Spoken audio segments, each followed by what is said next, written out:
On March 11, 1941, the world witnessed a monumental shift in the course of World War II when President Franklin D. Roosevelt signed into law the Lend-Lease Act, formerly H.R. 1776 and Public Law 7711. This pivotal legislation allowed the United States, still officially neutral at the time, to lend or lease military supplies, food and equipment to Great Britain, and later other Allied nations, without immediate payment. The Act provided a staggering $50.1 billion in aid, equivalent to more than $700 billion today. This Act, emerging from a combination of British desperation, American isolationist resistance, and Roosevelt's deft political maneuvering, was nothing short of a lifeline for a Britain on the brink of collapse. By 1940, after the fall of France and the subsequent evacuation at Dunkirk in May and June of that year, Britain was isolated and struggling under the pressure of Nazi air raids and a devastating U-boat blockade. British Prime Minister Winston Churchill, who had assumed office just weeks before on May 10, 1940, was facing a dire situation. With Britain's gold reserves dwindling and its treasury severely depleted after spending £7 billion, equivalent to about $500 billion today, on pre-war armament purchases, Churchill's situation became even more precarious. Churchill, aware of the looming crisis, immediately appealed to Roosevelt for support. His first message to Roosevelt was a May 15, 1940 letter, in which he urgently pleaded, "We are fighting alone, but we shall not give up the struggle. If we fail, the whole world will sink into the abyss of a new dark age." Roosevelt, an outspoken supporter of Britain who had studied at Oxford and admired Churchill's steadfast stance against appeasement, responded cautiously, mindful of America's public sentiment following the costly sacrifices of World War I. However, Roosevelt's State of the Union address on December 8, 1940, shifted the American stance, marking a crucial change in U.S. policy. In his famous Arsenal of Democracy speech, Roosevelt called for America to become the great arsenal of democracy. He said, "We must apply ourselves to our task with the same resolution, the same sense of urgency, the same spirit of patriotism and sacrifice as we would show were we at war." This was a clear signal that Roosevelt was ready to take bold action and provide support to Great Britain, even without formally entering the war. Roosevelt likened the Lend-Lease program to lending a garden hose to a neighbor whose house is on fire. By December 7, 1940, Britain was in urgent need of assistance. In his 15-page cable to Roosevelt, Churchill wrote, "The moment approaches when we shall no longer be able to pay cash for shipping and other supplies." The urgency in his message, sent just a day before the Pearl Harbor attack, led Roosevelt to take immediate action. Over the Christmas holiday, he worked with his advisors, including Treasury Secretary Henry Morgenthau Jr. and Navy Secretary Frank Knox, to craft the proposal. On January 6, 1941, Roosevelt delivered his annual message to Congress, officially introducing the Lend-Lease Act, which allowed for the transfer of arms, ammunition, and planes to nations whose defense was vital to the United States. Roosevelt made it clear that the United States was not entering the war, but was lending support to those who were fighting on behalf of freedom. The act was met with resistance from isolationists in Congress, who feared that it would lead America into war. However, Roosevelt countered this opposition with his persistent communication. In February 1941, Senator Arthur Vandenberg delivered a passionate speech in support of the bill. "The hour has struck for us to meet our destiny and for America to play her historic role. Let no one say we are entering a war. We are not. We are lending tools to those who are fighting for us." This speech convinced enough members of Congress, and the bill was passed in the House of Representatives on February 8, 1941, with a 317-71 vote, and in the Senate on March 8, 1941, with a 60-31 vote. Roosevelt signed it into law on March 11, 1941. Churchill, upon receiving the news of Roosevelt's decision, responded immediately. In a cable to Roosevelt, he expressed his gratitude. "This is a godsend. It will make an immense difference to our war effort." Churchill's public response, delivered on November 10, 1941 at Mansion House in London, was equally effusive. In a speech that would resonate for decades, he declared, "The Lease-Lend Bill must be regarded without question as the most unsordid act in the whole of recorded history."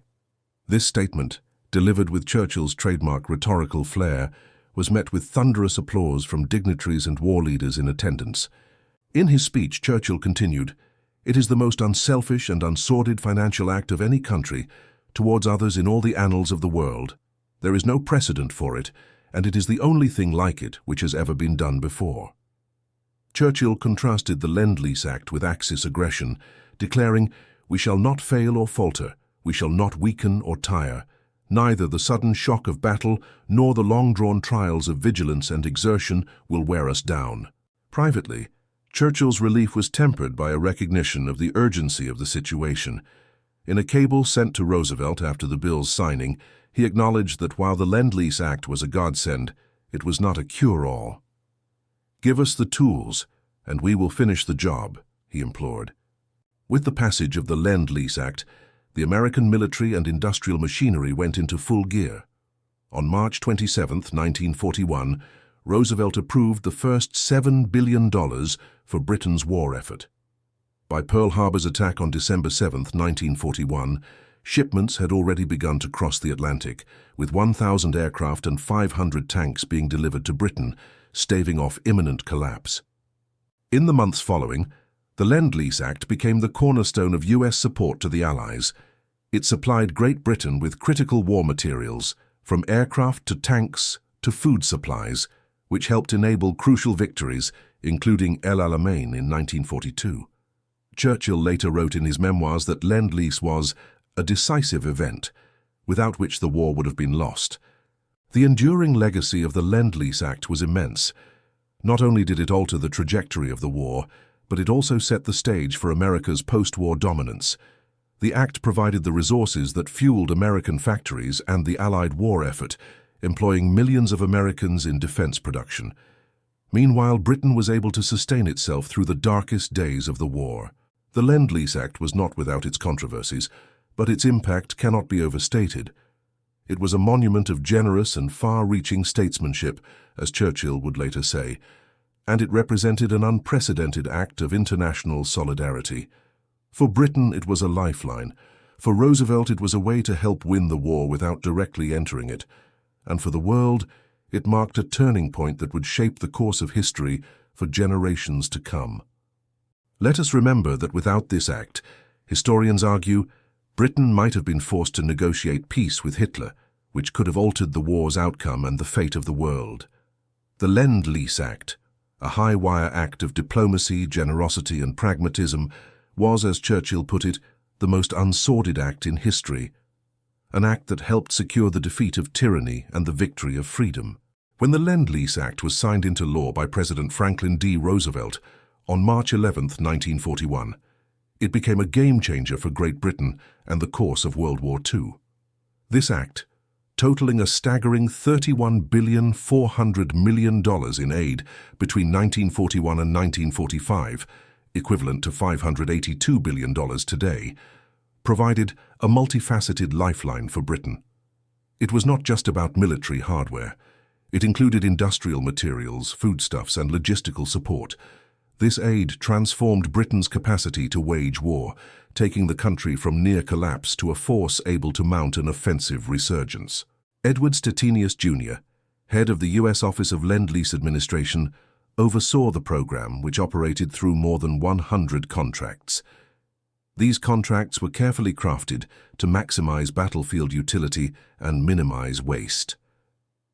Shipments began modestly in April of 1941. Initial convoys, such as HX-121, delivered 200,000 tons of grain and 50 locomotives.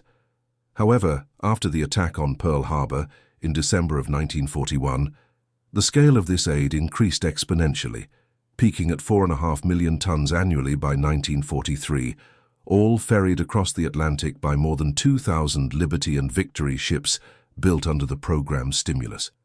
This steady influx of materials not only filled Britain's urgent supply gaps, but also reshaped Allied strategy, enabling campaigns from North Africa to Normandy. Aircraft were the most critical military supplies. The United States provided 38,000 planes to Britain, including over 14,000 P-40 Warhawks and P-47 Thunderbolts.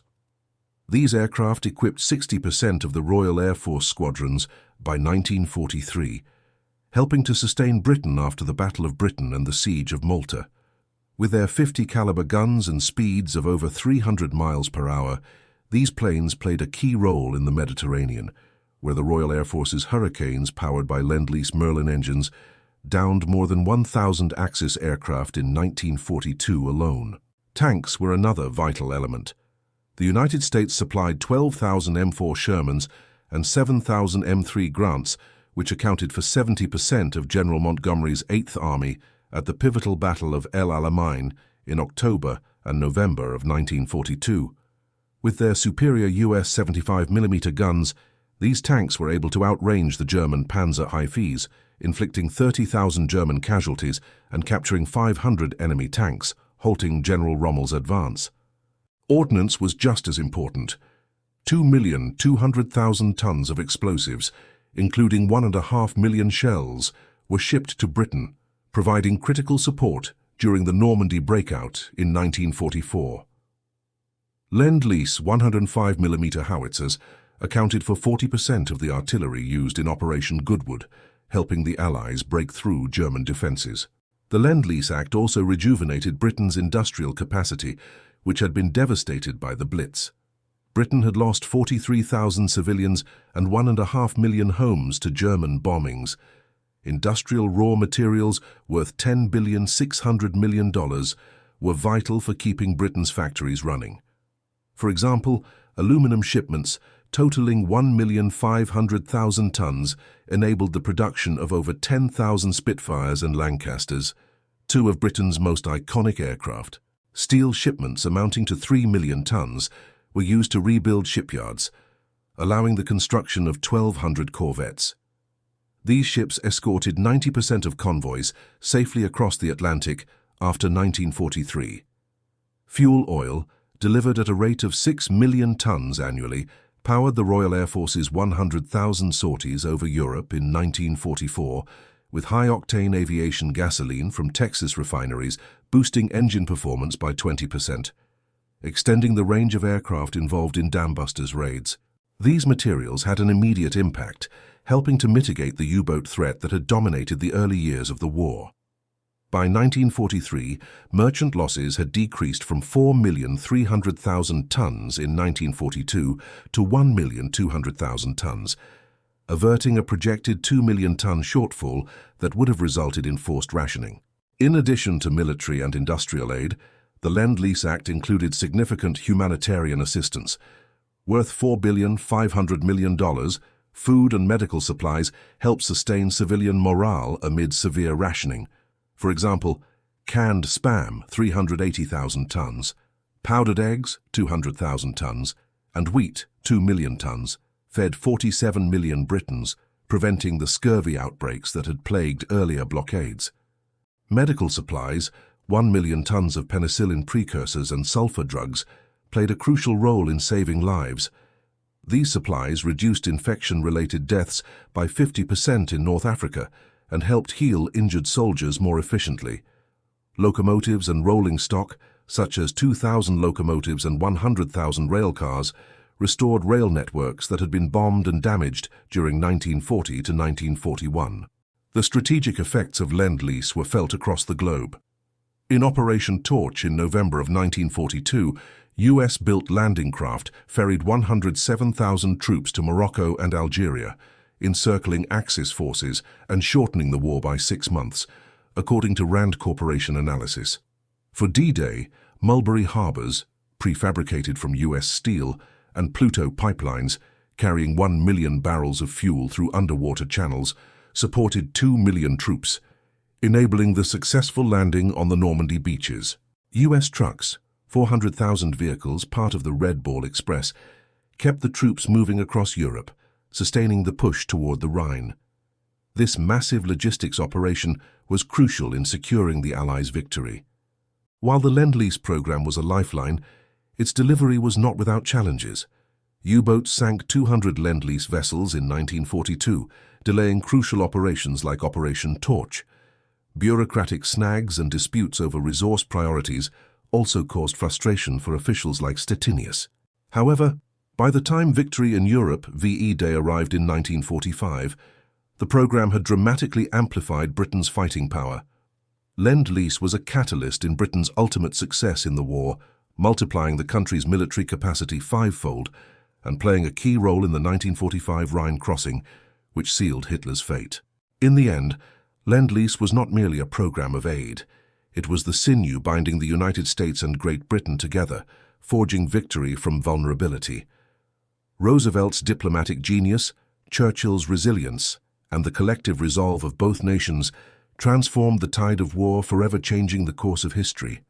Winston Churchill's words on the Lend-Lease Act evolved from desperate pleas to eloquent tributes, reflecting a range of emotions from relief to gratitude, and later, recognition of the immense partnership that it forged between Great Britain and the United States during World War II. His first substantial plea predated the Act's passage. In a September 17, 1940 BBC broadcast, amidst the relentless air raids of the Blitz, Churchill urged, "Give us the tools, and we will finish the job. We shall not fail or falter, we shall not weaken or tire." These words were not just empty rhetoric.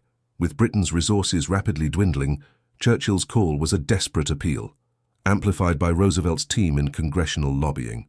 When the Lend-Lease Act was signed on March 11, 1941, Churchill's response in the House of Commons was a balanced mix of gratitude and acknowledgement of the complexities of the deal.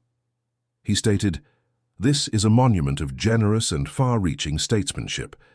It enables the President to send, with the approval of Congress, an immense mass of the munitions of war to the countries resisting aggression." Churchill, though grateful, also noted the procedural nuances of the deal, including the consideration clause, which ensured that the United States received strategic advantages, such as military base leases.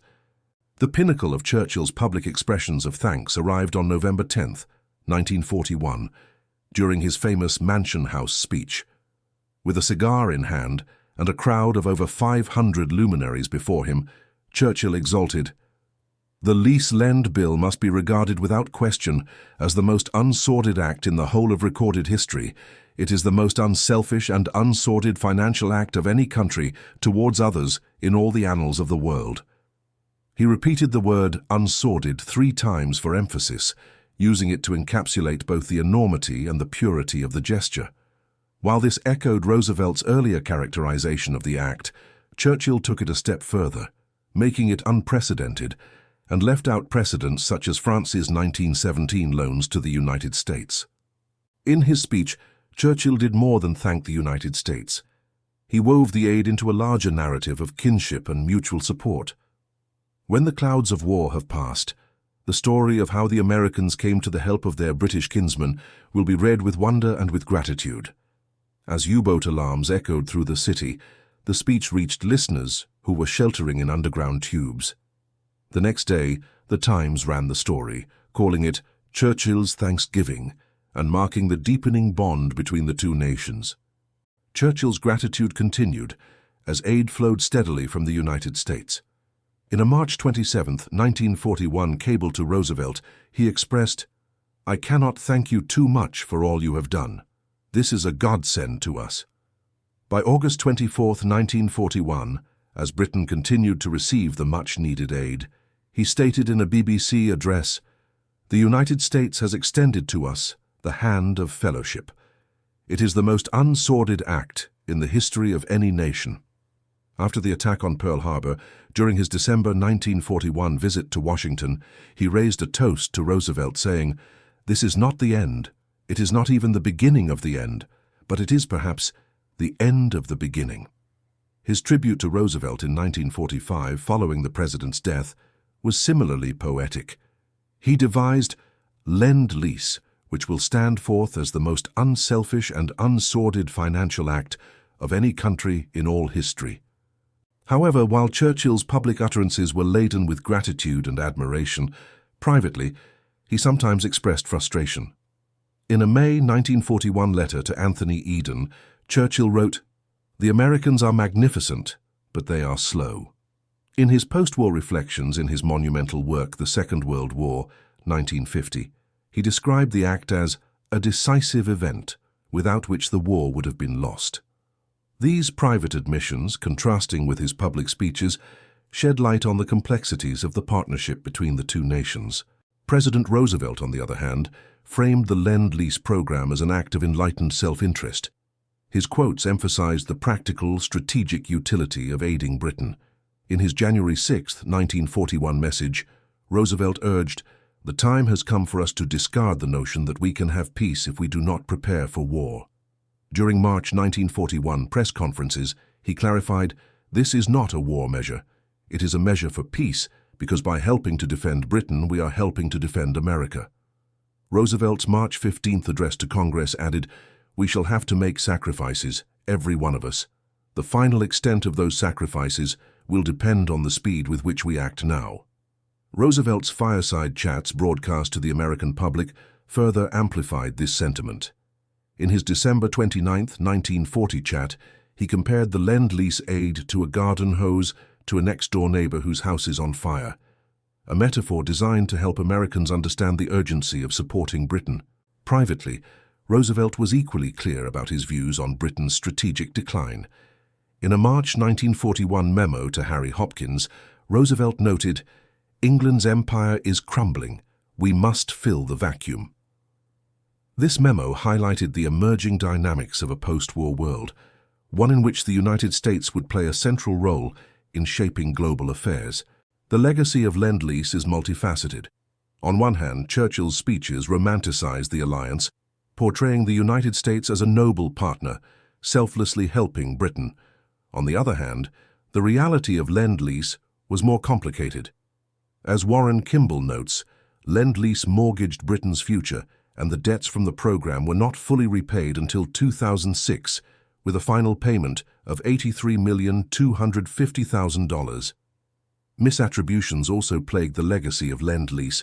For example, some have mistakenly tied Lend-Lease to the Marshall Plan, the post-war recovery effort, which was a different program. In 2025, ex-users on social media used Lend-Lease to compare historical U.S. aid programs to modern-day international support, specifically focusing on the Ukraine crisis. Roosevelt's words, which were etched in wartime directives, also laid the groundwork for the military-industrial complex, which was later warned against by Dwight D. Eisenhower in 1961. Together, Churchill's eloquence and Roosevelt's pragmatic resolve helped ensure the survival of Britain during the war. However, their shared legacy also hints at the twilight of an empire and the dawn of a new world order. The Bretton Woods agreements of 1944 dollarized the global economy, and Britain's 1947 sterling crisis and the devaluation of the pound accelerated the process of decolonization. As we look at the modern echoes of Lend-Lease, we see its influence in the aid mechanisms used in recent conflicts. For example, President Biden's 2022 revival of the Lend-Lease Act for Ukraine brings a nod to Roosevelt's approach. However, as with the original Lend-Lease program, the idea of repayment and the broader political implications remain key points of discussion. Churchill's poetic paeans and Roosevelt's resolute pragmatism crafted the story of Lend-Lease as a defining moment in World War II, forging a vital alliance and shaping the post-war global order.